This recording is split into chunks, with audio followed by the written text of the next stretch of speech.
Good morning.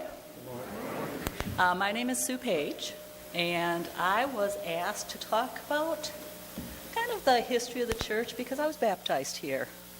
And I've been coming all my life, which is 53 years, in case you're wondering. Rhonda called and said, can you please talk 3 to 5 minutes? And I don't know if that was a request or a challenge, but we'll give it a go. And I did bring some photos along. Booth photos?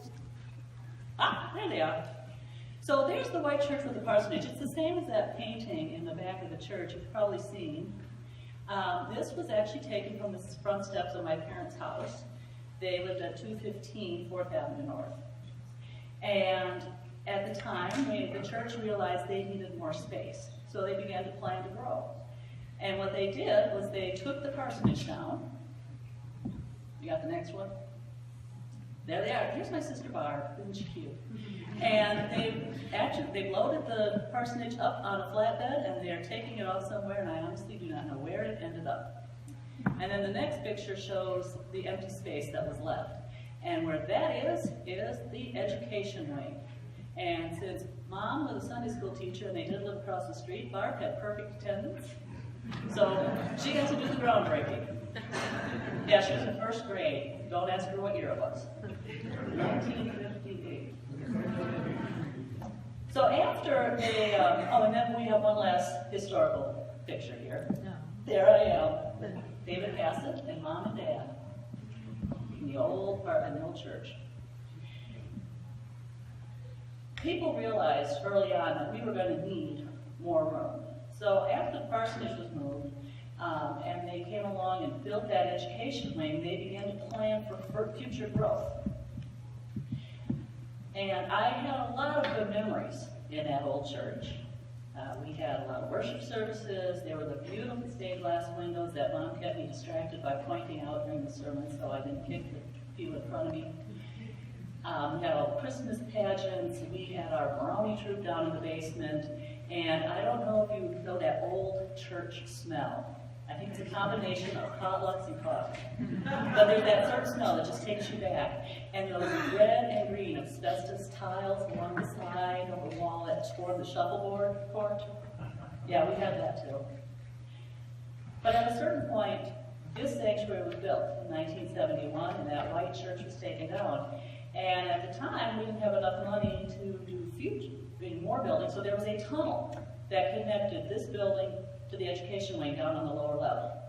And all it was a passageway. I mean, it's still down there, but now we have all those classrooms built off of it. And it was just high enough off the ground there that you could not bench press yourself up and over and crawl over it. You had to walk all the way around the building if you needed to get to the back door. I know I tried for many years. And still we planned for future growth. In 1985, we built up here, and we finally had a real church office. The church office, up until that point, was that first classroom. When you walk down there on the left-hand side, that was the church office. And on Sunday mornings, that had to be used as a Sunday school classroom, so there was no office space during Sundays. And I also want to kind of give a shout out to the B team, because we do have a new banner. Mom was one of the members of the banner team. And one of the reasons they decided to make banners was because we did not have any stained glass windows anymore when we built this sanctuary. So they still wanted to have the symbols and the colors of the season up and keep it bright and fresh. In 1985, like I said, we added this on, and we already knew that we'd have to do some more. I don't know if you remember the old kitchen downstairs. If you ever wondered what those double doors were by the water cooler, that was the old kitchen, and that was not up to code when we built this in 71. But they said, oh, we know you're going to build on. So in 85, we got a new kitchen, we got the choir room, we got more classroom space, and yet we knew we were still going to have to grow. And so at that point, people started saying, we're going to need to start saving up money so we can buy all these properties around the block, because we cannot expand as long as that alleyway has to stay open and those houses need access to their houses. So as you know, over the years we have bought those properties, and now we own the block, and we can expand. We can close off the alleyway and move out. In 2001, we did start to do a little more space. I mean, we used to face this way. If you were not here in the church before 2001, that was the front of our church, and where the pipes are, that's where the cross was hanging. So we switched this way, and Corey wrote a wonderful song about changing the direction of the church, and we did get more space up here.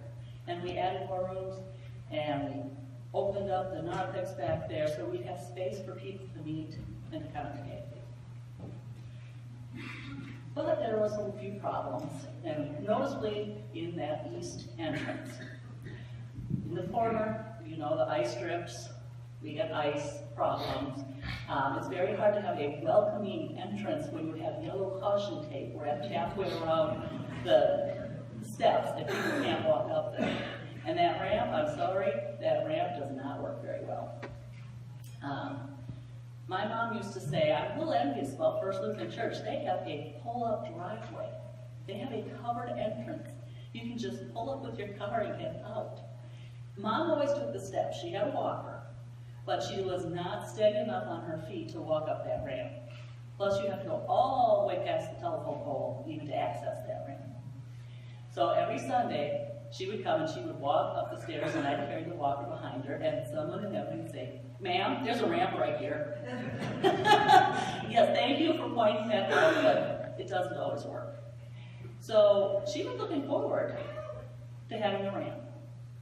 And unfortunately, she passed away in November. She's not going to be able to use that entranceway, but our family is helping out with that. We've already taken any memorials that have come in her name, and I want to thank those of you who have sent those in. And we are having fun as part of the capital campaign. I keep threatening to call the Kathy Page Memorial Drop-Off. That should prove. But also on Palm Sunday, which is April 9th, our family is going to match the script profits that come in that day. And if anyone would like to join us and also match the profits, we're looking for some more people to join us if you'd like to. Or at least just come in on Palm Sunday and buy script. Buy all the script you need. And one of the reasons we would like to do Palm Sunday is that actually does have special meaning in our family. Mom baptized all of us on Palm Sunday. That is me on Palm Sunday in 1964. And the reason was, when Mom was baptized, no one ever wrote it down in their church records. Now, Grandma knew Mom had been baptized because she screamed the entire service. She will never forget that. She was number 4 of 4 kids, and she was the only one who screamed. But they had no certificate, and they had no record in the church, so the day before Mom was confirmed, she had to be rebaptized. And so she said, well, just in case that ever happens again, I may not remember the date, the exact date, but we will know that it is Palm Sunday. So, this Palm Sunday, we're going to celebrate Mom by helping create a more welcoming